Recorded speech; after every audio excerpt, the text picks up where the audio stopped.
Maka di sini Khidir menjelaskan ayat 79 tentang kisah kapal dulu. Amma as-safinatu fakanat limasakina ya'maluna fil bahri fa'aradtu an a'ibaha wa kana wara'ahum malikun ya'khudhu kulla safinatin qasba. Adapun bahtera itu adalah kepunyaan orang-orang miskin yang bekerja di laut. Dan aku bertujuan merusakkan bahtera itu, membuat lubang kecil. Bukan lubang yang bisa menenggelamkan semuanya. Lubang ada tapi masih bisa diperbaikin. Karena di hadapan mereka ada seorang raja yang merampas tiap-tiap bahtera. Jadi kalau setiap ada kapal bagus, punya orang-orang miskin di pinggir laut ini, selalu ada raja zalim di situ. Setiap lihat ada kapal baru, diambil sama dia, disita. Zalim, kezaliman. Allah beritahukan ilmu itu. Caranya supaya raja itu tidak ambil, raja itu tidak mau ambil kalau ada cacatnya walaupun sedikit. Maka Khidir membuat lubang. Dan ini ilmu tidak semua orang tahu. Karena ini Allah SWT langsung beritahukan kepada Khidir. Ayat 80 ini tentang kisah anak kenapa dibunuh belum balik. Padahal tidak membunuh jiwa. Wa ammal gulamu fakana abawahu mu'minaini fakhashina ayyurhikahuma tughyanan wa kufra.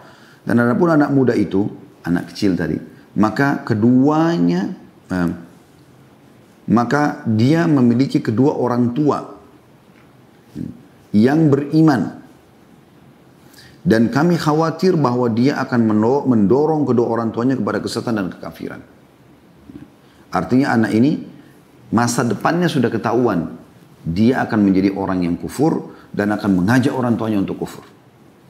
Maka sebelum itu terjadi, Allah Azza wa Jalla menyuruh Khidir membunuh anak tersebut. Dan ini perintah Allah SWT. Maka Khidir tidak berdosa dalam membunuh ini. Ini khusus untuk Khidir saja. Yang lain tidak ada. Diambil dari perkataan Khidir tadi. Hai Musa, dalam hadis Bukhari ya, Muslim. Hai Musa, Allah telah memberikanku ilmu yang tidak diberikan padamu. Dan kau juga diberikan ilmu yang tidak diberikan kepadaku. Artinya masing-masing punya ilmu yang Allah SWT berikan. Nah ini ilmuku. Ya, seperti itulah. Kemudian Khidir menjelaskan di ayat 81, apa tujuannya dibunuh? Kenapa Allah SWT suruh bunuh? Fa'aradna an yubdilahuma rabbuhuma khairan minhu zakatan wa aqraba ruhma. Dan kami menghendaki supaya Tuhan mereka menggantikan bagi mereka dengan anak lain yang lebih baik suciannya dari anaknya itu. Dan lebih dalam kasih sayang kepada ibu bapaknya.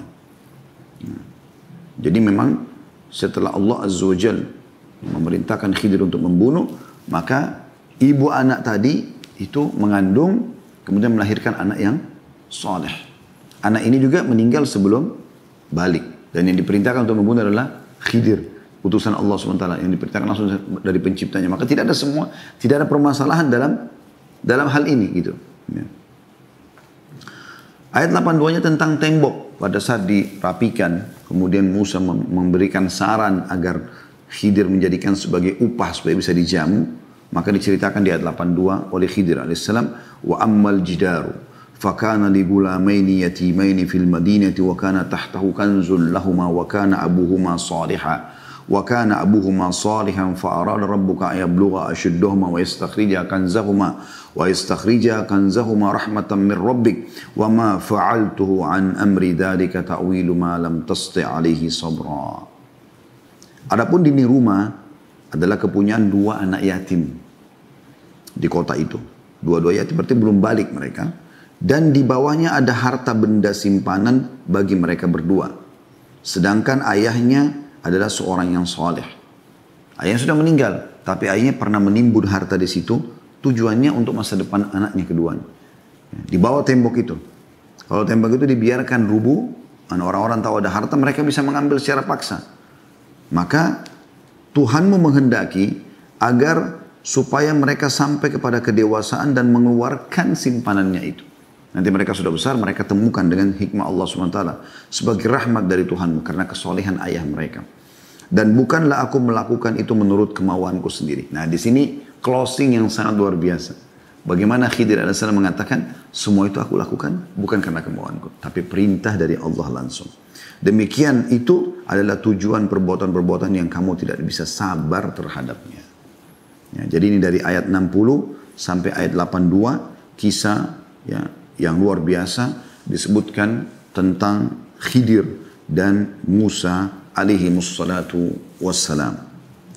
Saya akan mulai teman-teman sekalian dengan uh, pernyataan dan fatwa ulama tentang masalah Khidir, dan disepakati bahwasanya Khidir alaihissalam telah wafat karena ada isu sebagaimana dijelaskan oleh Lajnah Daimah yang mengatakan Khidir masih hidup, ya. Dan ditanyakan kepada Lajnah Daimah, kayak kita MUI kalau Indonesia ini majelis ulamanya Saudi, apakah Khidir masih hidup sebagai penjaga di sungai-sungai dan lembah-lembah, dan apakah ia mampu menolong orang-orang yang tersesat jalan jika memanggilnya? Ini kan sering terjadi, Nabi Khidir datang, mereka bicara seperti itu. Jadi seakan-akan Khidir alaihissalam ini masih hidup. Yang benar menurut para ulama adalah bahwa Khidir, ini jawaban para ulama ya, telah wafat sebelum Allah Subhanahu wa taala mengutus Nabi Muhammad sallallahu alaihi wasallam. Sebagaimana tersebutkan dalam firman-Nya di dalam surah Al-Anbiya surah nomor 21 ayat 34. Allah menjelaskan, jadi ini ayat yang sangat tegas memastikan kalau semua nabi sebelum Muhammad sallallahu alaihi wasallam telah wafat. Ya. Wa ma ja'alna li basyarin min qablikal khuld afa in mitta fahumul khalidun. Kami tidak menjadikan hidup abadi bagi seseorang manusia pun sebelum kau, hai Muhammad. Dia sudah wafat. Maka jikalau kau mati, apakah mereka akan kekal? Dan kalaupun Khidir dianggap masih hidup, maka tentu saja dia akan bertemu dengan Nabi SAW. Nabi SAW juga menjelaskan, tidaklah kalian melihat pada malam kalian ini, pada saat itu suatu malam, Nabi SAW pernah menjelaskan kepada para sahabat, mulai malam ini, ya, pada saat itu ya, bahwa sungguhnya siapa yang umurnya berkepala 100 tahun atau siapa yang berumur 100 tahun tidak tersisa pada hari ini di atas permukaan bumi ini seorang pun. Artinya 100 tahun yang lalu, per 100 tahun sudah meninggal. Orang 100 sudah meninggal semua. Jadi tidak ada yang tersisa. Atas dasar ini, fatwa Lajnah Daimah, maka keadaan Nabi Khidir adalah sebagai orang mati yang tidak dapat mendengar panggilan siapa yang memanggilnya, dan tidak mampu menjawab siapa yang menyeruhnya, dan tidak mampu menunjukkan jalan kepada siapa yang tersesat jalan ketika mereka meminta petunjuk. Adapun perkiraan bahwa ia masih hidup sampai saat ini, maka ini adalah masalah gaib. Keadaannya seperti masalah-masalah gaib yang lainnya, tidak boleh kita berdoa kepadanya dan meminta kebaikan kepadanya dan dalam keadaan susah maupun senang. Ini Lajnah Daimah menfatwakan masalah itu. Ini kenapa kita jelaskan teman-teman sekalian? Karena banyak orang yang menganggap Nabi Khidir datang ketemu sama Nabi Khidir. Bahkan banyak khurafat yang mengatakan orang yang pertama keluar selepas sholat 5 waktu di Masjid Nabawi adalah Khidir. Banyak sekali orang yang keluar gitu kan, dari masjid. Ini dan tidak pernah dinukil satupun riwayat Nabi SAW mengatakan Khidir telah bertemu denganku misalnya. Harusnya Nabi SAW sampaikan. Atau mungkin pernah bertemu dengan sahabat atau ikut jihad bersama Nabi SAW. Maka ini semua tentunya teman-teman sekalian jawaban terhadap ya, Khidir alaihi salatu wassalam. Kemudian juga ada hal lain yang kita ingin titik beratkan tentang masalah Khidir adalah seorang nabi. Dan Allah Subhanahu wa ta'ala menjelaskan bahwasanya memang dia adalah seorang nabi. Ini mayoritas ulama ya. Ada yang mengatakan dia orang saleh. Tapi pendapat yang paling kuat adalah dia adalah seorang nabi. Dari dalilnya adalah yang pertama, Allah perintahkan Musa AS untuk belajar kepada Khidir. Sebagaimana Allah ceritakan dalam surah Al-Kahfi, tadi yang sudah kita baca ayat 66. A'udzubillahi minasyaitonir rajim. Qala lahu Musa hal attabi'uka ala an tu'allimani mimma 'ullimta rusyda. Musa mengatakan, bolehkah aku mengikutimu supaya kau mengajarkan kepadaku ilmu yang benar dan ilmu yang diajarkan kepadamu? Allah ajarkan langsung. Dan wahyu datangnya kepada para nabi. Ya. Jika Khidir bukan nabi, tentu ada orang yang bukan nabi ya, yang bisa nabi belajar dari ini. Dan ini tidak terjadi tentunya. Dalam sejarah para nabi-nabi tidak terjadi. Orang-orang biasa belajar kepada para nabi ya, tapi nabi belajar pada orang biasa ini nggak terjadi ya. Karena jelas nabi lebih tahu daripada manusia biasa. Kemudian yang kedua, Khidir juga sempat mengatakan pada saat bertemu dengan Musa dalam surah Al-Kahfi ayat 82 tadi, ayat terakhir 82 ya, yang membahas tentang kejadian keduanya, rahmatan min rabbik wa ma fa'altu an amri. ini semua karena rahmat dari Tuhanmu, hai Musa, sehingga aku punya ilmu begini, dan aku tidak melakukan itu karena keinginanku. Artinya Khidir melakukan semua itu sesuai dengan perintah Allah dan wahyu darinya, bukan kemauan beliau sendiri. Dan orang yang mendapatkan wahyu khusus seperti Khidir ini adalah seorang nabi. Kemudian juga yang membuktikan Khidir adalah seorang nabi, perkataan Syekh Shu'aib Al-Arnaud. Ya. Beliau mengatakan, sebagian ulama besar mengatakan, ikatan pertama yang dirusak oleh orang-orang zindik atau orang munafik adalah status Khidir sebagai nabi. Karena orang munafik memanfaatkan status Khidir, dalam kutip bukan nabi, untuk beralasan bahwa wali lebih afdal daripada nabi. Sebagaimana mereka mengatakan kedudukan nabi di barzah. Ya. Dan seterusnya. Artinya mereka menganggap kalau Khidir adalah manusia biasa, orang soleh saja, berarti bisa saja ada orang soleh sampai menjelang hari kiamat nanti yang bisa mengalahkan para nabi-nabi. Dan itu yang sering banyak dikembangkan. Khurafat. Merasa bahkan dia bisa membuat syariat sendiri dan segala macam. Nabi SAW juga menyebutkan dalam sebuah hadis Bukhari nomor 3402, kenapa sebabnya dinamakan Khidir beliau. Khidir artinya Khidir, hijau, berwarna hijau. Ya. Kata Nabi SAW, innama summiyal khadir annahu jalasa ala farwatil bayda fa'idha hiya tahtazzu min khalfihi khadra atau khudra. Ya, khadra tepatnya. Beliau dinamai Khidir karena beliau duduk di atas tanah yang putih, kayak padang pasir. Sebagai bentuk mukjizat Allah SWT berikan kepada tiba-tiba berguncang di bawahnya. Ya, lalu tumbuhlah hijau-hijauan. Kemudian ada statement Kamaluddin Ad-Damiri yang wafat tahun 808 Hijriah, kurang lebih sekitar 600-an tahun yang lalu ya. Dia mengatakan nama Khidir diperselisihkan dan yang benar sebagaimana dinukil ahli sirah dan berdasarkan hadis Nabi SAW sebagaimana dinukil oleh Al-Baghawi dan yang lainnya bahwa nama beliau adalah Balyan dan ayahnya bernama Malkan. Jadi Khidir tadi itu istilahnya ya, julukannya. Termasuk Bani Israel dan keturunan kerajaan. Beliau lari dari kerajaan dan menghabiskan waktunya untuk ibadah. Ini yang dibahasakan seperti itu. Jadi dia adalah salah nabi daripada nabi-nabi Allah SWT. Dan sudah kita jelaskan tadi masalah kenapa dia dikatakan nabi dan fatwa ulama tentang masalah apakah dia hidup ataupun sudah meninggal dunia. Baik teman-teman sekalian, sekarang kita coba masuk ke masalah pelajaran-pelajaran yang bisa kita ambil. Kita akan coba kembali ke buku kita. Pertama sekali, Sa'id bin Jubair rahimahullah adalah seorang ulama tabi'in yang masyhur. Ya, tadi setelah panjang lebar kita jelaskan masalah hadisnya, kemudian ayat-ayat Al-Quran, kemudian fatwa ulama tentang Khidir. Ya. Saya akan mulai mengambil coba mutiara-mutiaranya. Teman-teman kembali ke halaman 139 dari buku Sahih Hadis Qudsi ini. Sa'id bin Jubair adalah salah satu ulama masyhur dari kalangan tabi'in. Muridnya Abdullah bin Abbas radhiyallahu anhuma dan orang yang sangat soleh. Dia termasuk salah satu korban Hajjaj bin Yusuf. Ya. Ini salah satu orang yang zalim dulu di pemerintahan. Dia membunuh semua orang yang bertolak belakang pendapat dengan dia, termasuk ya, ulama-ulama. Dan yang dibunuh salah satunya adalah Sa'id bin Jubair. Dan Sa'id bin Jubair inilah yang pada saat akan dibunuh dia mengatakan, kalau engkau membunuhku aku akan memohon kepada Allah SWT agar memberikan kepadamu hukuman seperti 1000 nyawa. Ya. Maka setelah itu pun dia membunuh, Hajjaj membunuh Sa'id bin Jubair rahimahullah. Setelah wafat Hajjaj tidak bisa tidur. Beberapa hari kemudian dia meninggal dunia dan dia selalu mengatakan dalam kondisi dia gelisah, sungguh Sa'id bin Jubair telah membunuhku dengan 1000 kali lipat. Atau seperti itu maknanya, maka meninggallah Hajjaj bin Yusuf. Dia menukil kisah tentang gurunya Ibnu Abbas radhiyallahu anhu. Apa yang dikeluhkan Sa'id bin Jubair?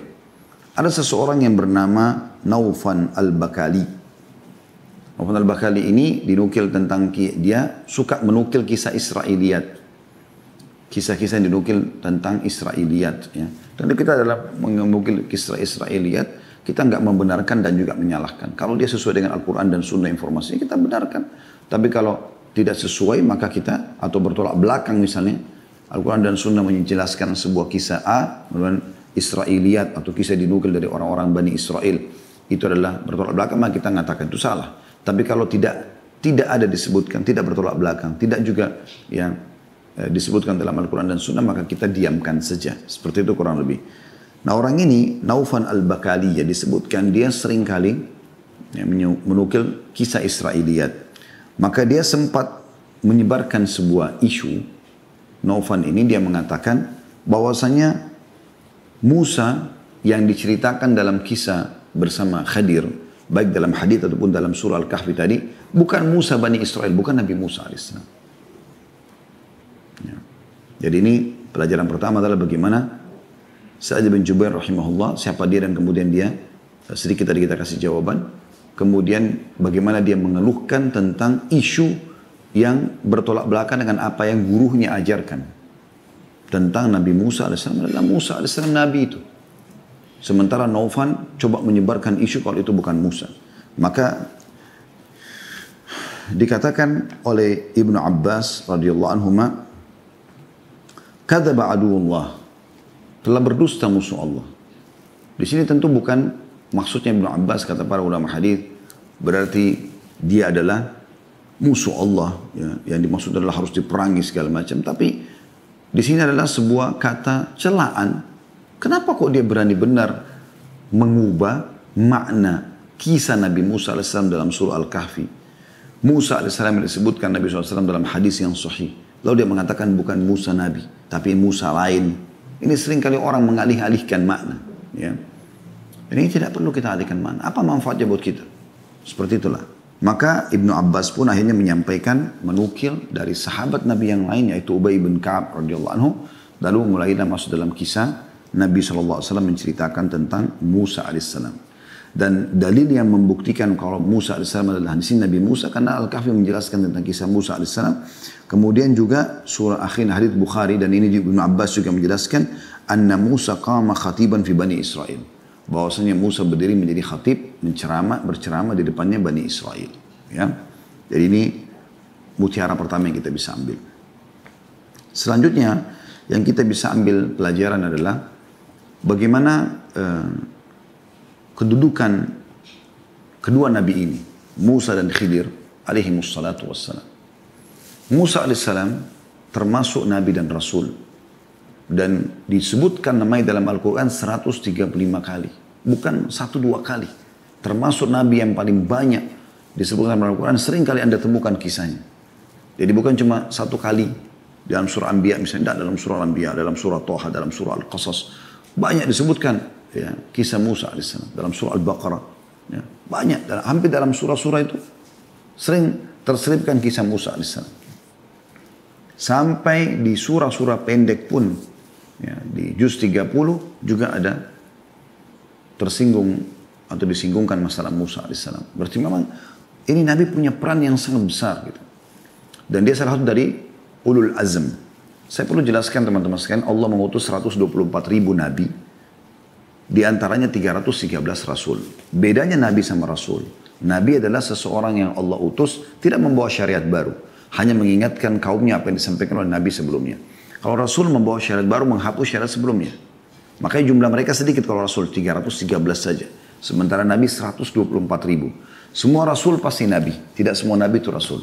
Makanya kalau kita bilang misalnya Musa adalah seorang nabi dan rasul Allah, bisa kita gabungkan karena dia rasul, maka nabi juga masuk istilah padanya gitu kan. Nabi Muhammad SAW rasul, kita mengatakan Nabi SAW atau Rasulullah SAW, bisa dua-duanya karena dia adalah seorang rasul. Tapi kalau nabi saja maka tidak dilekatkan padanya predikat rasul. Makanya Nabi SAW mengatakan Allah mengutus 124.000 nabi, diantaranya 313 rasul. Yang wajib kita sebagai seorang muslim mengetahui kisahnya ya, 25 nabi dan rasul. Jadi sedikit sekali yang kita pelajari dari 124.000 nabi. Nah ini termasuk yang bisa jadikan pelajaran teman-teman sekalian. Nah Musa alaihissalam selain disebutkan namanya paling banyak dalam Al-Quran dan 135 kali kurang lebih, Musa alaihissalam ini adalah salah satu ulul azm dari 25 nabi dan rasul yang wajib kita pelajari kisahnya. Itu ada 5 lagi pemimpinnya, gitu kan? Disilakan dengan ulul azm. Nuh alaihissalam, Ibrahim alaihissalam, Musa alaihissalam, Isa alaihissalam, Muhammad alaihi salatu wassalam. Ya. Jadi 5 ini. Dan mengerucut nanti dari 5 ini pemimpin mereka semua dan bahkan pemimpin Adam adalah Nabi Muhammad sallallahu alaihi wasallam. Seperti itulah. Ya. Ulul azm artinya pilihan lagi. Sementara Khidir sendiri adalah seorang Nabi Allah yang sebagaimana sudah kita jelaskan tadi. Dan memang Allah subhanahu wa ta'ala mempertemukan dengan Musa karena kasus tadi Allah ingin menunjukkan kemahaluasan ilmunya kalau ada orang yang lebih pintar daripada kau wahai Musa. Dan aku mampu mengerjakan apa yang aku inginkan. Kurang lebih seperti itu. Tapi tetap keduanya punya kedudukan yang mulia. Walaupun Musa alaihissalam belajar dari Khidir dan ini hanya karena Allah ingin menunjukkan kepada dia kalau orang lebih pintar daripada kamu. Tapi bukan berarti Khidir lebih mulia daripada Musa, enggak. Tetap Musa alaihissalam lebih mulia. Karena dia termasuk ulul azm. Gitu kan. Karena kita sudah bilang tadi, sebab kenapa Allah pertemukan dengan Khidir, karena tadi Allah ingin ya memberikan pelajaran kepada Musa, jangan sampai kau menisbatkan ilmu itu adalah kamu. Seperti itu kurang lebih. Ya. Jadi ini pelajaran yang kedua, bagaimana kedudukan kedua Nabi yang mulia ini. Dan ini tentu kalau kita mau jelaskan panjang lebar, kita juga insya Allah pertemuan akan datang nanti, kita akan membahas tentang Nabi Musa alaihissalam. Masih kisah Nabi Musa alaihissalam tapi berhadapan dengan malaikat maut ya. Itu akan ada penjelasan sendiri tentunya. Kisah Nabi Musa alaihissalam masyhur dalam Al-Quran bersama dengan saudaranya Harun alaihissalatu wassalam. Kemudian berhadapan dengan Fir'aun sampai kasusnya Fir'aun tenggelam, kalah penyihirnya segala macam. Kemudian kisah panjang lebar tentang Nabi Musa alaihissalam dengan Bani Israel yang banyak membangkang. Walaupun mereka sudah diselamatkan oleh Allah SWT dari kejaran Fir'aun. Dan seterusnya panjang lebar. Sampai panjang lebar ya.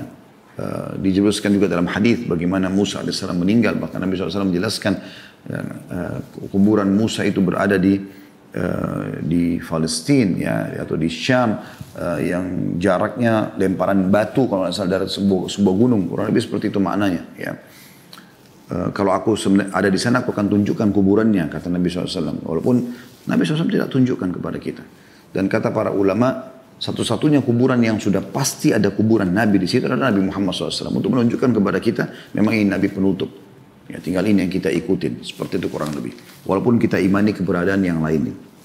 Kemudian pelajaran yang ketiga teman-teman sekalian. Selain kedudukan Musa dan Khidir adalah. Bagaimana pentingnya seseorang itu menjauhi sifat sombong.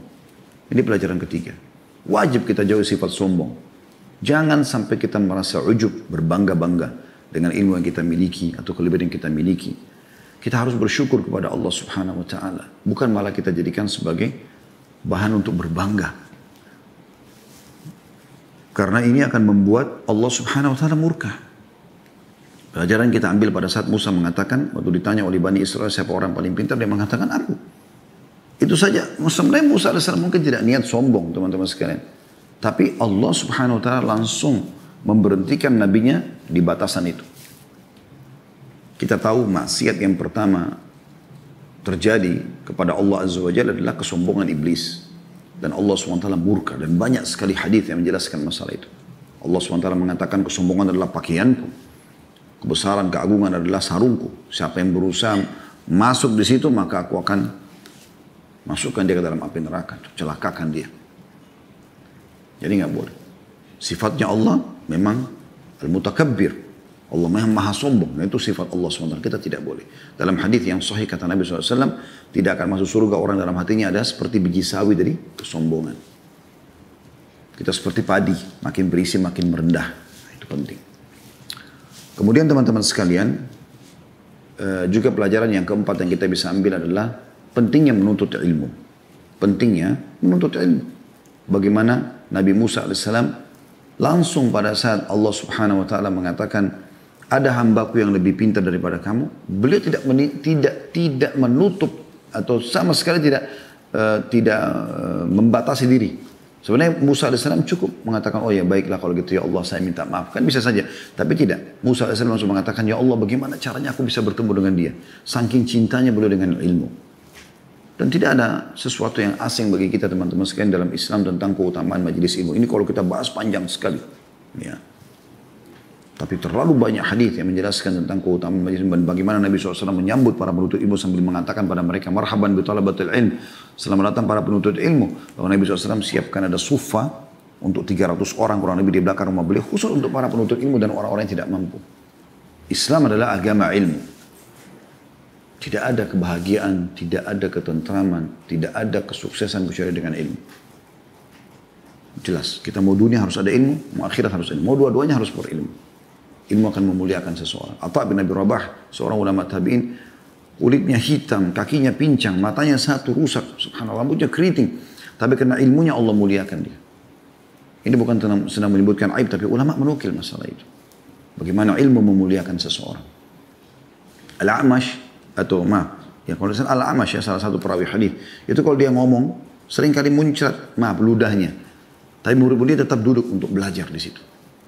Mereka kadang-kadang kalau menulis sampai basah, tapi mereka belajar. Ilmu memuliakan orang. Bukan saya katakan berarti orang berarti kalau ngomong bisa seperti itu. Tidak. Tapi bagaimana Allah SWT tetap memuliakan orang seperti ini. Kita lihat para ulama, Imam Malik, Imam Abu Hanifah, Imam Syafi'i, Imam Ahmad, dinukil tentang mereka. Kenapa? Karena ilmunya. Kalau Anda mau hidup bahagia, ilmu yang Anda lakukan. Perjalanan jauh pun ditempuh gak ada masalah. Para ulama kita dulu menempuh jalan yang sangat jauh. Bahkan Imam Bukhari, Imam Ahmad, rahimahumullah semuanya.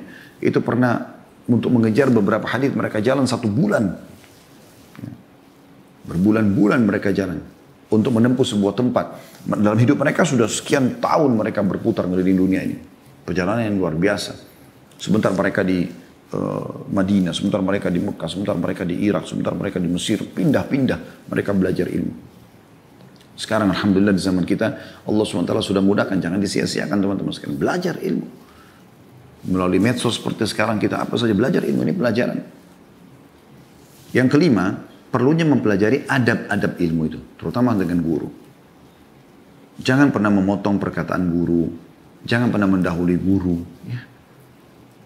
Kalau kita mau belajar, belajar. Dan yang tidak kalah penting teman-teman, hormati guru itu. Walaupun satu waktu nanti kita juga sudah lebih pintar daripada guru kita. Di sini Khidir sebenarnya tahu kalau Musa alaihissalam lebih baik daripada dia. Rasul, ini Nabi gitu kan. Sudah kita jelaskan tadi.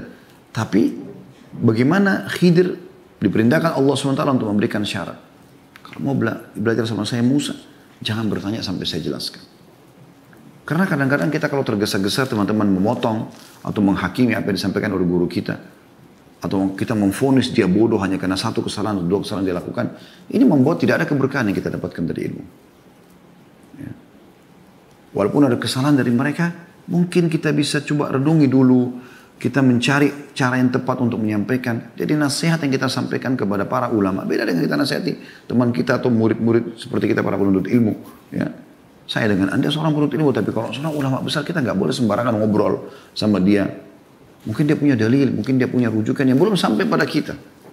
Dan itu yang terjadi, Musa AS tidak sampai padanya. Gitu kan? Ada yang belum sampai kepadanya.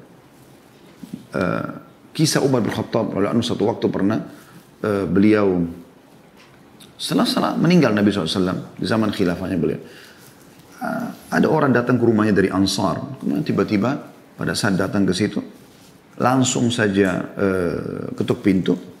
Umar belum sempat buka 2 kali, 3 kali, lalu dia pergi. Umar bin Khattab keluar setelah itu tanya, mana siapa ada yang datang? Tangganya mengatakan si fulan. Kata dia, kenapa dia pulang sebelum tunggu saya? Dan panggil dia kembali. Maka Umar menghardik dia, kenapa kau pulang tanpa menunggu saya? Karena memang Umar bin Khattab di waktu itu membuka diri untuk keluhan-keluhan. Silakan menyampaikan.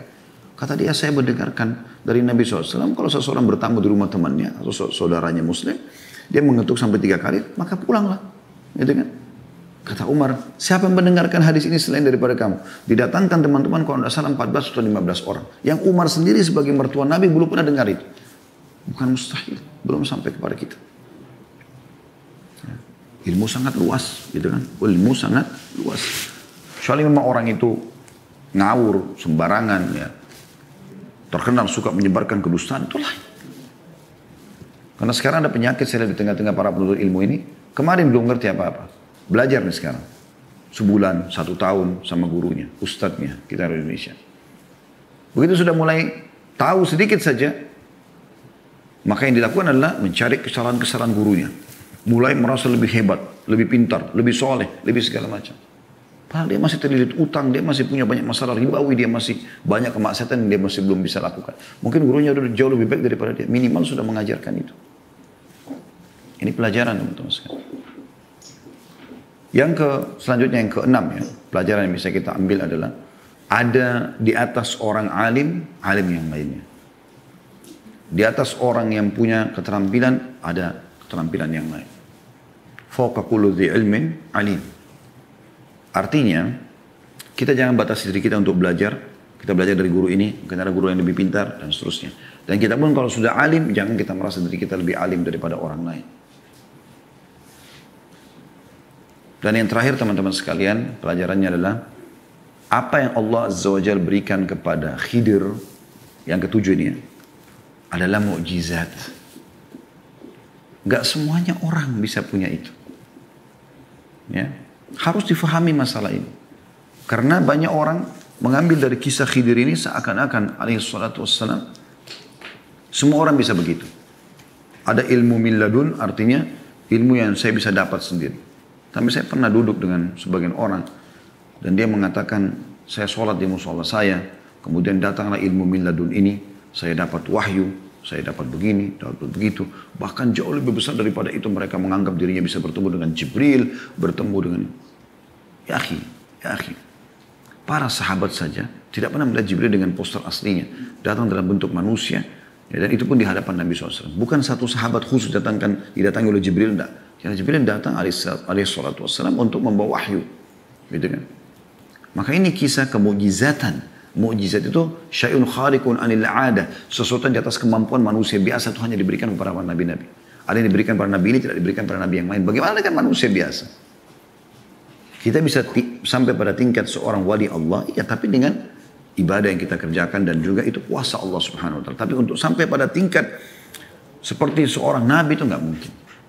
Sehingga ini orang ambil keputusan, oh Khidir aja bisa bunuh orang karena dia tahu masa depannya akan buruk. Saya juga kira-kira anak ini mungkin buruk, saya main bunuh saja. Bisa sembarangan. Ya. Dan itu pelajaran sangat banyak bisa kita ambil. Tapi teman-teman saya cukup dengan ini insya Allah mudah-mudahan bisa bermanfaat. Karena sudah masuk waktu duhur teman-teman sekalian. Semoga bermanfaat. Kalau ada benar dari Allah, kalau ada salah dari saya mohon dimaafkan. Subhanakallahumma bihamdika asyhadu an la ilaha illa anta astaghfiruka wa atubu ilaik. Wassalamualaikum warahmatullahi wabarakatuh.